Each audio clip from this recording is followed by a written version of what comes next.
concentrate yourself here. ध्यान देंगे tense को हम लोग इसलिए समझेंगे। और टेंस की पहले की कहानी की अगर बात करें तो अगर ग्रामर में किसी चीज़ का सबसे ज़्यादा महत्व है तो वो है वर्ड।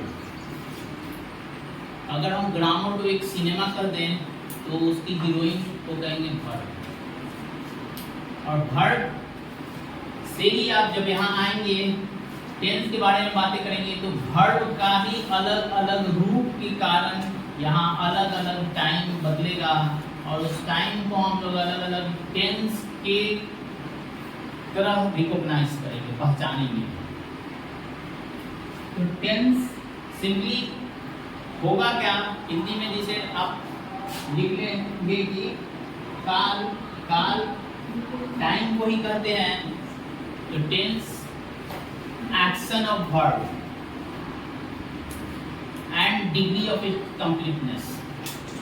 सिंपल टेंस को अगर हम कम शब्दों में लिखेंगे क्योंकि हमें डेफिनेशन से कोई मतलब होता नहीं। रियलिटी यही है कि डेफिनेशन से कोई मतलब होता नहीं, वो कैरेक्टर होता है और उस कैरेक्टर के इम्पोर्टेंट जो चीज़ें उसमें इन्वॉल्व है उसे हमें याद कर लेनी है, हमें समझ लेनी है। याद करनी क्या है, समझ लेनी है। जब हम उसे समझ जाएंगे तो हमें समझ में आ जाएगा कि कोई चीज़ भी क्या होता है। ये नहीं कि रट लिए। अब मैं यहाँ लिखूँ टेंस, तो हमारी अंडरस्टैंडिंग होनी चाहिए कि टेंस समझे कैसे, फिर टाइम से रिलेटेड है। पढ़ना कहाँ है, ये इंग्लिश में हम पढ़ रहे हैं और ग्रामर में पढ़ रहे हैं। ग्रामर है क्या, नियम। अब इस नियम के अकॉर्डिंग इसमें कौन सा नियम है, ये कैसे बंधा हुआ है, आखिर इसका गुण क्या है, इसका कैरेक्टर क्या है। तो हमने लिखा कि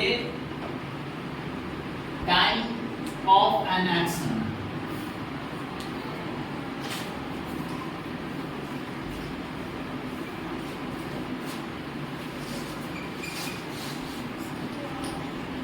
इन्हीं पे मैं बातें खत्म करूं तो टाइम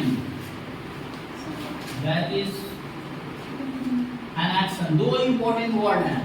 देखिए डिफिनेशन को कैसे डिकोड करेंगे कि जीवन में कोई भी डेफिनेशन आपके सामने आए तो आपको समझ में आ जाए कि आखिर हमें करना क्या, इसे समझना क्या है, चाहे सब्जेक्ट कोई भी हो। तो यहाँ मैंने लिखा टाइम और एक्शन, दो इंपॉर्टेंट चीजें हैं। Time of an action, action यानी क्रियाकलाप, जो आपका करने का ढंग है वो उसका समय क्या है, यानी आपके काम करने का समय क्या है। काम करने का जो समय होगा वही टेंस डिफाइन करेगा, यानी वही बताएगा कि अच्छा ये किस काल में है, यानी किस टेंस में है। बात आ रही समझ में। काम करने का जो समय हो, अब काम करने का समय मेरा बीता हुआ है, मैंने खा लिया, था, मैं खाऊंगा, आई विल ईट, आई शैल ईट, मैं अवश्य खाऊंगा तो आई विल ईट। तो आई शैल ईट विल भी सही है, तो आई शैल ईट, मैं खाऊंगा। इससे हमें क्या पता चला, उसका काम करना कब हो रहा है, वो आगे के समय में हो रहा है। इससे हमें पता चल गया कि वो कौन से टेंस में होगा, वो फ्यूचर टेंस में होगा। अगर हमें पता चला तो उसके काम करने का समय यानी एक्शन का जो समय है वो अगर पास्ट में है, बीते हुए समय में है, तो वो क्या कहलाएगा, आपका पास्ट टेंस कहलाएगा। तो उसके हम अब एक्शन पे मैं आता हूँ। मैंने बताया कि वर्ब का इम्पोर्टेंट, तो एक्शन क्या है, ये वर्ब ही है, यानी वर्ब का बहुत इम्पोर्टेंस है। तो ये वर्ब ही है, एक्शन आपका वर्ब, मैंने खाया, गाया, जाना, गाना, रोना, हंसना, ये सारे वर्ब में आ गए नहीं। तो हमें पता चला कि हमें वर्ब को जानना होगा अच्छे से, तभी हम टेंस को पकड़ सकते हैं, समझ सकते हैं। तो इसकी जानकारी हमें लेनी होगी। जितना आप लोग कवर करिए।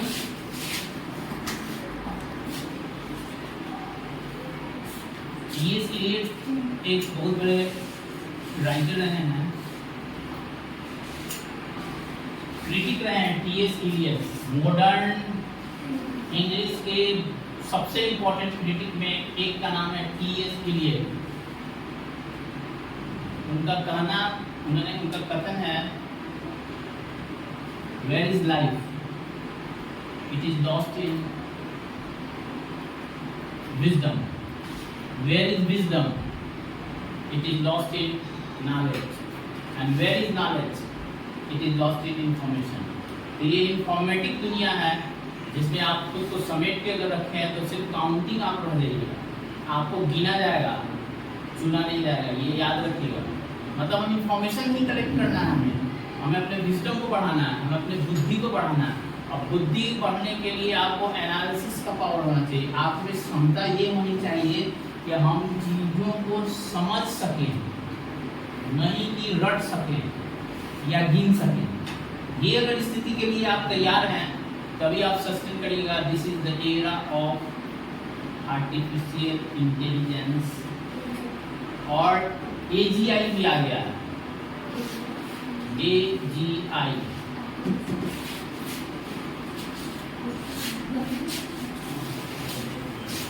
तो इस डेफिनेशन में हम लोग थोड़ा और आगे भी बढ़ सकते हैं। Time of an action and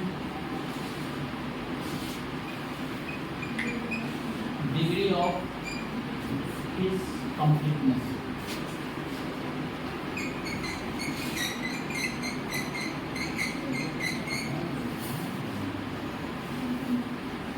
and degree of its completeness. अब हम लोग देखेंगे टाइम और टेंस। रियलिटी ये है कि मैंने बताया कि, और ये बता दूं कि जो टेंस आया है ना वो टेम्पस वर्ड से आया है। टेम्पस वर्ड से टेंस आता है, और टेम्पस का मतलब होता है टाइम।